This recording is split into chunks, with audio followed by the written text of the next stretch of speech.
Nagercoil Meenakshi garden பகுதியில் ஆளில்லாத இரு வீடுகளிலும் நள்ளிரவில் மர்ம நபர்கள் புகுந்து வீட்டின் பூட்டை உடைத்து 20 பவுண்ட் நகை மற்றும் பணத்தை கொள்ளையடித்து சென்றுள்ளனர்.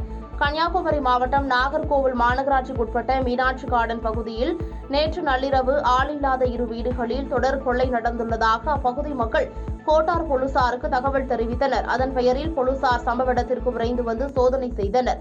இதில் கணேஷ் என்பவர் தனது வீட்டை பூட்டிவிட்டு திருவனந்தபுரத்தில் உள்ள தனது மகன் வீட்டிற்கு சென்றுள்ளார். இதனை பயன்படுத்தி மர்ம நபர்கள் நள்ளிரவு வீட்டின் கதவை உடைத்து 15 பவுண்ட் நகை மற்றும் வெள்ளி பொருட்கள் 10,000 ரூபாய் ரொக்கம் ஆகியவற்றை திருடிச் சென்றுள்ளனர். அதேபோல் அடுத்த தெருவான அழகம்பாள் கார்டனில் ஆளில்லாத வீட்டில் 5 பவுண்ட் நகையை திருடிச் சென்றுள்ளது தெரியவந்தது.